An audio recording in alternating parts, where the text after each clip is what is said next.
بسم الله الرحمن الرحیم. با نام و یاد خدا. دکتر روح‌الله هستم، دکتر MD در بخش جراحی قلبی شفاخانه ملت مدیکال کمپلکس. هموطنان عزیز، یکی از شایع‌ترین علل مرگ و میر در جهان به خصوص کشور ما بیماری‌های قلبی، بیماری‌های مثلا شریان‌های قلبی، بیماری‌های دریچه‌های قلبی و بیماری‌های ولادی قلبی مثلا یا بیماری‌های سوراخ قلب میباشند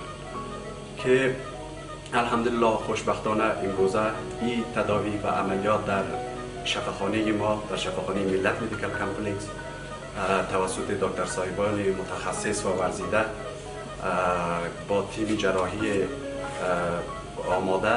که شبانه روز 24 ساعته در خدمت هموطنان است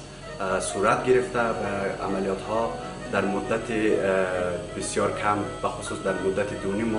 ما بیش از 100 عملیات را کاهل و اطفال را عملیات کردیم که خصوصا در اواخر یکی از نادرترین بیماری را مثلا ما میدانیم که در هر 1000 تولد یک تولد ما مثلا نفر میتونه داشته باشه قلبش به طرف راست باشه.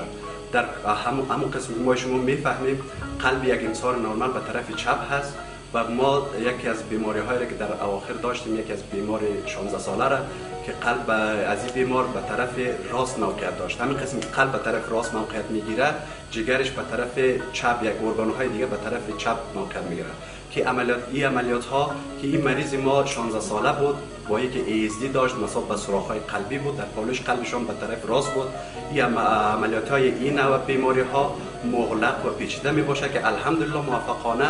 و بسیار به خوبی توسط دکتر صاحبان و تیم جراحی قلبی شفاخانه ملت مدیکال کمپلکس به خوبی صورت گرفتن و ان شاء الله همیشه در خدمت هموطنان عزیز خواهیم بود. شفاخانه ملت، صحت شما هدف ماست.